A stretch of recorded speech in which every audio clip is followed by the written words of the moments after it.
இப்ப நம்ம பார்க்க போறது சென்னை மாவட்டத்தில் இருக்கிற 16 தொகுதிகள்ல ஒன்றான ராயபுரம். இங்கு இதுவரை 11 முறை தேர்தல் நடந்திருக்கு. இதுல திமுக 6 முறையும் அதிமுக 5 முறையும் வெற்றி பெற்றிருக்கிறாங்க. அதிமுகவுல 5 முறையும் வின் பண்ணது டி ஜெயக்குமார் தான். திமுகவுல பொன்னுரங்கம் 3 முறையும் மதிவாணன் 2 முறையும் ஜெயிச்சிருக்கிறாரு. ராயபுரம் தொகுதியில தற்போது எம்எல்ஏவாக இருக்கும் திமுகவின் ஐட்ரி மூர்த்திக்கு கடந்த தேர்தலில் 64,000 வாக்குகள் கிடைத்தது. அதிமுக முன்னாள் அமைச்சர் டி ஜெயக்குமார் சுமார் 37,000 வாக்குகளை பெற்றாரு. மக்கள் நீதி மய்யம் கட்சியின் வேட்பாளர் குணசேகரனுக்கு 8,000 வாக்குகள் விழுந்தது. இந்த தொகுதியில வன்னியர் சமூகத்தினரும் இஸ்லாமியர்களும் தான் வெற்றி தோல்வியை தீர்மானிக்கிறாங்க.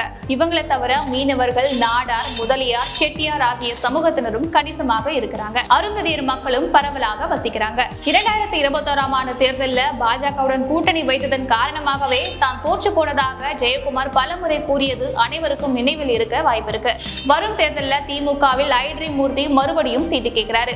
அவர் மட்டுமின்றி சுற்றுச்சூழல் அணி துணை செயலாளர் பழசெல்வகுமார், முன்னாள் மாவட்ட செயலாளர் இளைய அருணா ஆகியோரும் சீட்டு வாங்க மெனக்கெடுறாங்க. வாக்குகளை பங்கு போட தாவேகாவும் துடிக்கிறதுனால அனைத்து கட்சிகளும் சற்று போராட வேண்டி வரும்னு தெரிகிறது. ராயபுரம் தொகுதியில ஐட்ரி மூர்த்தி மீது பரவலாக அதிருப்தி நிலவுகிறது.